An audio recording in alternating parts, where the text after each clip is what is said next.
Assalamualaikum warahmatullahi wabarakatuh. Pada kesempatan kali ini kami akan mempresentasikan tentang pajak pertambahan nilai atau PPN. Dengan saya di sini Mimbar Hairunisa Zahra. Dengan saya Joan Aurelina Panjaya. Dengan saya Maudi Sunarsi. Dengan saya Perlina Gule. Dengan saya Lia Manuknisari. Pajak pertambahan nilai atau PPN. Pengertian PPN, salah satu jenis pajak yang merupakan sumber penerimaan pajak negara adalah pajak pertambahan nilai atau PPN yang menggantikan pajak penjualan sejak 1 April 1985 yang telah diterapkan berdasarkan Undang-Undang Nomor 8 Tahun 1983 sebelumnya telah diubah dengan Undang-Undang Nomor 42 Tahun 2009 tentang pajak pertambahan nilai atau PPN dan pajak penjualan atas barang mewah atau PPNBM. Pajak pertambahan nilai adalah pajak yang dikenakan atas penyerahan utang, kena pajak PKP, ataupun jasa kena pajak JKP di dalam daerah pabean yang dilakukan oleh pengusaha pajak ini memiliki ciri khas yaitu mempunyai nilai tambah. Pajak pertambahan nilai atau PPN lebih dikenal dengan sebutan pajak atas konsumsi. Pajak pertambahan nilai merupakan pajak yang dikenakan atas penyerahan barang jasa kena pajak di daerah pabean yang dilakukan oleh pabrika, penyalur utama atau ambil utama, importer, pemegang hak paten atau merek barang dari barang atau jasa yang pajak tersebut. Secara umum, pajak pertambahan nilai atau PPN terdiri dari 2 komponen, yaitu pajak masukan dan pajak pengeluaran. Pertama, pajak masukan. Menurut UU PPN nomor 42 tahun 2009, Pasal 1 ayat 24 mengatakan bahwa pajak masukan adalah pajak pertambahan nilai yang seharusnya dibayar oleh pengusaha kena pajak karena perolehan barang kena pajak atau penerima jasa kena pajak atau pemanfaatan barang kena pajak tidak berwujud dari luar daerah pabean atau import barang kena pajak. Kedua, ada pajak keluaran. Pajak keluaran adalah pajak tambahan nilai terutang yang wajib dipungut oleh pengusaha kena pajak yang melakukan penyerahan barang kena pajak, penyerahan jasa kena pajak, ekspor barang kena pajak berwujud, ekspor barang kena pajak tidak berwujud, dan ekspor jasa kena pajak. Selanjutnya ada karakteristik PPN. Pajak pertambahan nilai atau PPN merupakan jenis pajak yang memiliki karakteristik tertentu. Memastikan bahwa pengenaannya secara etis dan digunakan di Indonesia terdapat 5 karakteristik utama PPN yang diterapkan, yaitu yang pertama ada pajak atas konsumsi. Pajak atas konsumsi adalah pajak yang dikenakan atas kegiatan konsumsi yang ditujukan kepada konsumen akhir dari suatu barang atau jasa. Yang kedua, pajak objektif. Pajak objektif adalah jenis pajak yang kewajiban pajaknya timbul berdasarkan faktor objektif, yakni ada destan yang merujuk pada keadaan, peristiwa, atau perbuatan hukum yang menjadi objek pajak. Selanjutnya yang ketiga ada pajak tidak langsung. Pajak tidak langsung adalah pajak yang membedakan antara pihak yang memikul beban pajak dan pihak yang bertanggung jawab atas pembayaran pajak ke kas negara. Dalam hal ini, konsumen memikul beban pajak, sedangkan penjual bertanggung jawab atas pemungutan dan penyetoran pajak. Yang keempat ada multi-stage tax. Multi-stage tax adalah pengenaan pajak yang dilakukan secara bertahap pada setiap tahap rantai produksi dan distribusi barang atau jasa, hingga barang tersebut sampai kepada konsumen akhir. Yang kelima, indirect subtraction method, credit method, invoice method adalah mekanisme yang digunakan untuk mencegah pengenaan pajak berganda pada pengenaan PPN bertingkat. Metode ini memungkinkan pengurangan pajak yang dibayar setiap tahap produksi dan didistribusi dengan cara pengkreditan pajak melalui penggunaan faktur pajak sebagai sarana pembuktian dan pencatatan transaksi pajak. Objek pajak. Objek pajak dicantumkan dalam Undang-Undang Republik Indonesia Nomor 36 Tahun 2004 Pasal 4, yaitu setiap yang diterima atau diperoleh wajib pajak yang menambah kemampuan ekonomis baik yang berasal dari Indonesia maupun dari luar Indonesia yang dapat dipakai untuk menambah kekayaan wajib pajak yang bersangkutan maupun untuk konsumsi dengan nama dan dalam bentuk apapun. Direktur Jenderal Pajak 2008.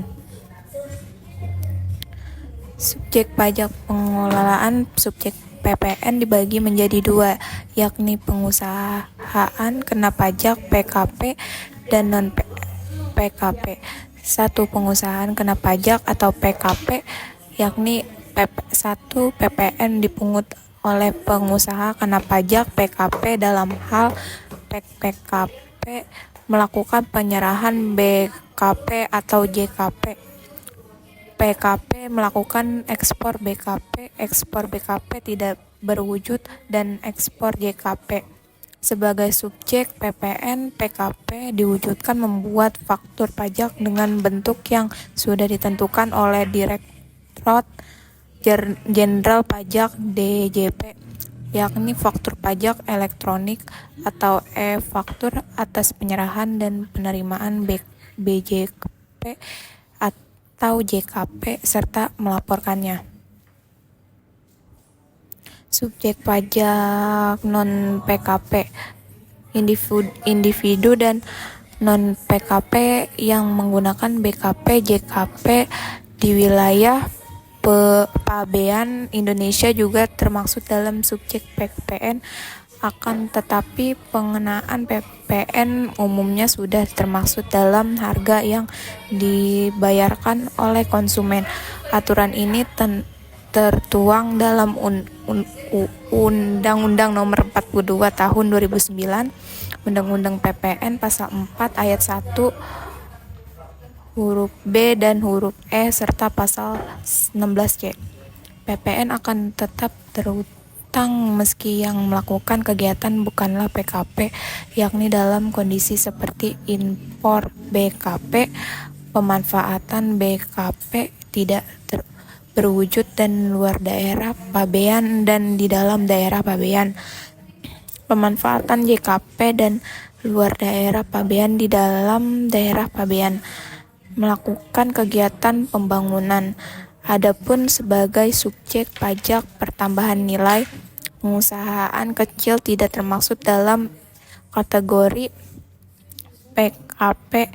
Namun jika pengusaha kecil mengajukan permohonan untuk menjadi PKP, maka setelah PKP, namun jika pengusaha dilakukan pengusahaan kecil sepenuhnya menjadi PKP dan wajib memungut atau menyetor dan melaporkan PPN serta PPNBM yang terutang.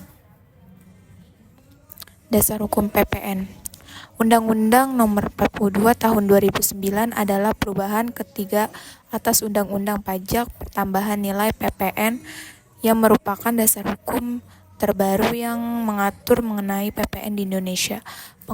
Peraturan ini mencakup sejumlah perubahan dari undang-undang sebelumnya seperti penetapan status pengusahaan kena pajak PKP sebagai pihak yang wajib menyetor dan melaporkan PPN dan pajak penjualan atas barang mewah PPNBM, serta kewajiban pengusaha kecil yang telah memilih untuk dilulukan sebagai PKP, pengumutan, penyetoran, dan pelaporan PPN diatur lebih lanjut melalui Peraturan Materi Keuangan PMK Nomor 197 PMK 03/2013 yang menetapkan bahwa PKP wajib melaporkan pajaknya jika jumlah penjualan barang dan jasa sudah melebihi 4.800.000.000. Pelaporan ini harus dilakukan pada akhir bulan berikutnya setelah jumlah penjualan mencapai batas tersebut. Tarif PPN.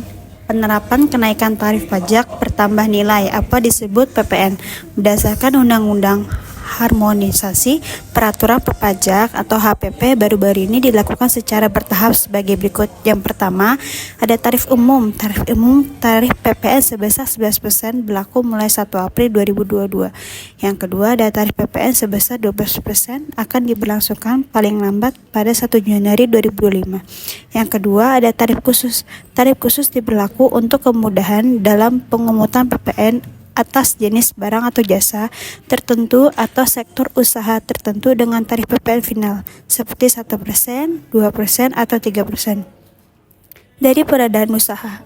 Penetapan tarif ini diatur melalui Peraturan Menteri Keuangan atau PMK. Faktur pajak. Faktur pajak adalah dokumen penting yang diterbitkan dalam transaksi jual beli oleh pengusaha kena pajak atau PKP.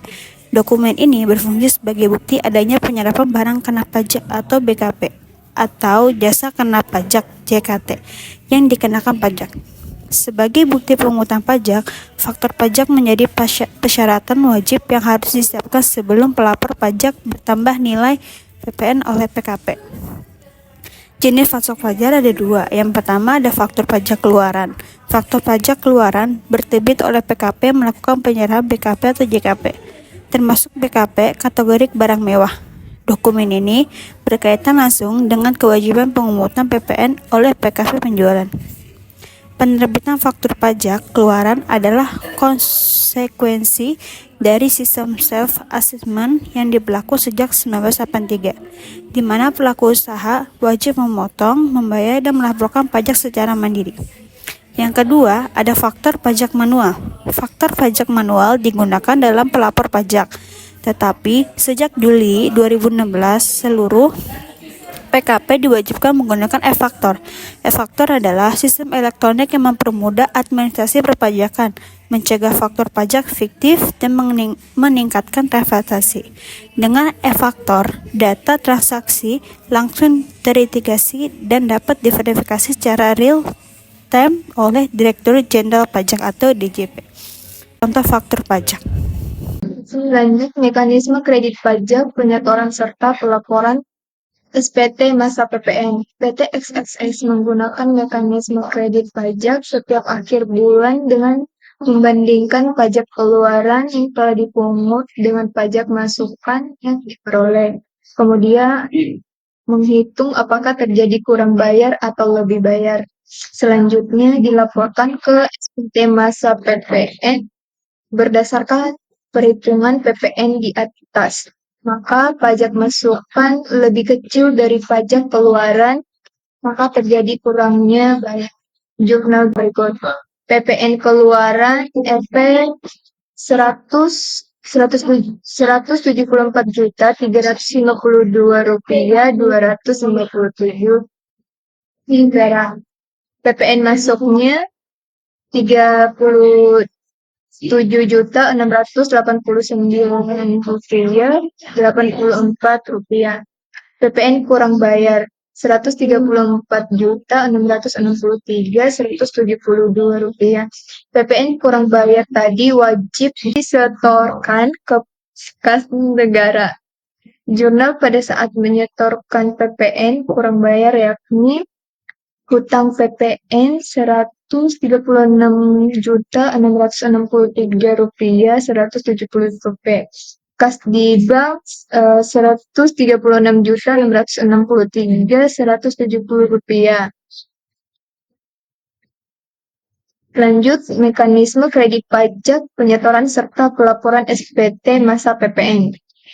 Nah, sebagai bukti atas pelaporan dan penyetoran pajak tambahan nilai PPN masa Februari disertakan lampiran bukti penerimaan elektronik BPN terkait kurang bayar serta surat pemberitahuan SPT masa Februari.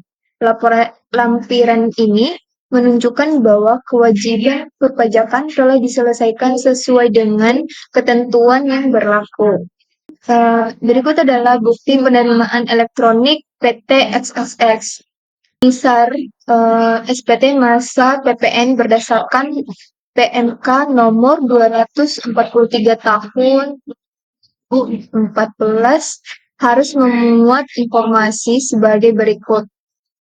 Ketentuan umum pengisian SPT masa PPN berdasarkan Undang-Undang Nomor 6 Tahun 1983 tentang KUP sebagaimana telah beberapa kali diubah dengan Undang-Undang Nomor 16 Tahun 2009 dan terakhir dengan Undang-Undang Nomor 7 Tahun 2021 tentang harmonisasi peraturan perpajakan atau Undang-Undang HPP.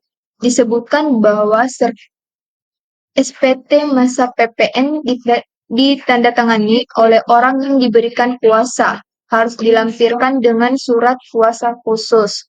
Pertama jenis pajak, terus nama wajib pajak serta NPWP-nya, terus tanda tangan WP atau kuasa dari WP, terus jumlah penyerahan. Lanjut jumlah DPP dasar atau pengenaan pajak, jumlah pajak kekeluaran, penjualan, jumlah pajak masuk atau pembelian yang bisa dikreditkan, terus jumlah kekurangan atau kelebihan pajaknya, tanggal penyetoran, data lain terkait kegiatan usaha wajib pajak atau PKP, surat pemberitahuan masa pajak pertambahan nilai 111 digunakan oleh individu atau pribadi dan badan perusahaan yang berstatus PKP. Berikut adalah contoh SPT masa PPN. Di sini ada studi kasus. Dalam metode penelitian ini mencakup masalah perhitungan pajak pertambahan nilai atau PPN menurut PT XXX. Nama perusahaan dirahasiakan berdasarkan Undang-Undang Nomor 42 Tahun 2009. Data yang digunakan yaitu data Excel pajak masukan bulan Februari 2023, data Excel pajak keluaran bulan Februari 2023, Badan Penerimaan Elektronik, dan SPT masa PPN Februari 2023. PT XSS adalah perusahaan yang bergerak di sektor pariwisata dengan fokus utama pada layanan dan fasilitas terkait golf. Aktivitas utama perusahaan mencakup penyediaan lapangan golf untuk bermain, rental peralatan golf, dan operasional pro shop yang menyediakan berbagai perlengkapan dan kebutuhan terkait olahraga golf. Sebagai pengusaha kena pajak atau PKP, PT XXS memiliki kewajiban untuk memungut dan melaporkan pajak pertambahan nilai atau PPN. Pajak keluaran perusahaan berasal dari pendapatan layanan bermain golf, penyewaan peralatan golf, dan penjualan barang di pro shop. Di sisi lain, pajak masukan diperoleh dari pembelian barang yang digunakan untuk operasional golf dan pro shop. Melalui pengelolaan PPN yang terstruktur, PT XXS mendukung upaya kepatuhan perpajakan sekaligus memastikan kelancaran operasional bisnis di bidang pariwisata golf. Di sini ada tabel laporan pajak pertambahan nilai pajak keluaran masa Februari 2023. Di sini ada 3 jenis BKP atau JKP, ada tabel nilai jual, PPN 11%, dan total invoice. Dari tabel 1 dapat disimpulkan bahwa total penjualan PT XXS sebesar Rp1.759.372.793 termasuk PPN, sehingga DPP sebesar Rp1.585.020.536 dan menghasilkan pajak keluaran sebesar Rp1.956.441.364, sehingga perhitungan pajak pertambahan nilai sudah dilakukan dengan benar berdasarkan aturan yang berlaku. Di sini ada cara menghitung pajak pertambahan nilai atau PPN keluaran masa Februari 2023. Berdasarkan tabel dari 1, terdapat 3 jenis barang kena pajak atau jasa kena pajak.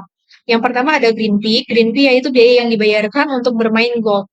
Jadi nilai jual selama 1 bulan dikali PPN 11%. Nilai jual selama 1 bulan dalam kategori BKP atau JKP green fee yaitu Rp244.169.880 dikali 11%, yaitu PPN untuk green fee di bulan Februari tersebut adalah Rp136.858.686. Jadi DPP green fee sebesar Rp1.244.169.880 dan PPN keluaran sebesar Rp136.858.686.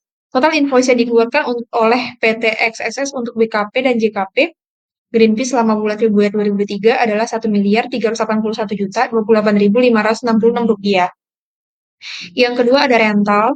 Di sini rental itu untuk barang keperluan bermain golf. Nilai jual rental selama 1 bulan dikali PPN 11%, yaitu 52.660.190 rupiah dikali 11%, mendapatkan hasil 5.792.620 rupiah. Jadi DPP rental selama bulan Februari yaitu sebesar 52.660.190 rupiah dan PPN keluaran sebesar 5.792.620 rupiah. Total invoice yang dikeluarkan oleh PT XSS untuk BKP atau JKP rental selama bulan Februari 2023 adalah 58.452.810 rupiah. Yang ketiga ada promotion merchandise, yaitu itu penjualan barang keperluan bermain golf. Nilai jual merchandise selama 1 bulan yaitu 288.190.466 rupiah dikali 11%, mendapatkan hasil 31.700.951 rupiah. Jadi DPP Proshop sebesar 288.190.466 rupiah dan PPN keluaran sebesar 31.700.951 rupiah. Total invoice yang dikeluarkan oleh PT XXX untuk BKP atau JKP Proshop Merchandise selama bulan Februari 2023 adalah 319.891.417 rupiah. Setelah dihitung untuk nilai jual dan PPN, maka jumlah PPN dari masing-masing BKP atau JKP ditotalkan agar menjadi total pajak keluaran atau PPN terutang untuk periode Februari 2023. Di sini ada data penerimaan barang kena pajak untuk bulan Februari 2023. Ini ada kolom untuk NPWP faktur masukan. Nama dan nomor faktur ini disamarkan karena itu privasi perusahaan. Di sini masih ada untuk data penerimaan barang kena pajak bulan Februari selanjutnya. Untuk hasil pembahasannya berdasarkan pada tabel penerimaan kena pajak bulan Februari tersebut terlihat besarnya pembelian barang PT XXS ke vendor sebesar 343.620.123 rupiah dan pajak masukan senilai 37.798.204 rupiah. PPN tersebut berasal dari transaksi dengan berbagai vendor yang telah berstatus sebagai pengusaha kena pajak. Data dalam tabel tersebut diambil dari informasi yang tercatat dalam e-faktur. Akan tetapi, ada beberapa pajak masukan atas barang yang digunakan untuk menghasilkan barang yang bebas PPN dan tidak dapat dikreditkan. Jadi total pembelian barang yang PPN-nya dapat dikreditkan adalah sebesar 342.628.123 rupiah dengan PPN sebesar 37.689.084 rupiah. Dengan demikian, perhitungan jumlah pajak pertambahan nilai atau PPN telah dilakukan dengan benar sesuai dengan aturan yang berlaku. Untuk menghitung besarnya PPN, lebih bayar atau kurang bayar dapat menggunakan rekapan data pajak masukan yang tersedia. Untuk hasil perhitungan PPN bulan Februari 2023 sebagai berikut, ada total pajak keluarannya yaitu tadi sudah dihitung dengan total 74.352.257 rupiah. Ada total pajak masukan yang telah dikurangin pajak yang tidak bisa dikreditkan yaitu senilai 37.689.084 rupiah. Jadi pajak tersebut kurang bayar yaitu senilai 136.663.173 rupiah. Berdasarkan perhitungan di atas, keseluruhan pajak pertambahan nilai didapati bahwa bulan Februari 2023 tidak terjadi lebih bayar, tapi kurang bayar. Baik, kesimpulan yang bisa kita ambil dari penjelasan dari teman-teman saya adalah pajak pertambahan nilai atau PPN adalah jenis pajak tidak langsung yang dikenakan pada setiap tahap produksi dan distribusi barang atau jasa. PPN dihitung berdasarkan presentasi tertentu dari harga barang atau jasa dan menjadi salah satu instrumen utama dalam sistem perpajakan Indonesia, sebagaimana diatur dalam Undang-Undang Nomor 42 Tahun 2009. Di tingkat perusahaan, PT XXX telah menunjukkan kepatuhan terhadap kewajiban perpajakan, khususnya terkait pelaporan dan penyetoran PPN. Data yang disajikan dalam makalah ini menunjukkan bahwa PT XXX tidak pernah terlambat dalam menyetor atau melaporkan kewajiban PPN. Sesuai dengan peraturan yang berlaku, hal ini mencerminkan kesadaran pajak yang tinggi dan kepatuhan terhadap sistem perpajakan. Secara keseluruhan, PPN merupakan pilar penting dalam sistem perpajakan Indonesia Keberhasilan implementasi PPN oleh perusahaan seperti PT XXX dapat menjadi contoh praktik perpajakan yang baik, mendukung keberlanjutan penerimaan negara, dan menciptakan sistem perpajakan yang lebih adil serta efisien. Hal ini juga menunjukkan bahwa kepatuhan perpajakan dapat berjalan seiring dengan keberhasilan bisnis yang berkelanjutan. Sekian penjelasan dari kami. Terima kasih. Wassalamualaikum warahmatullahi wabarakatuh.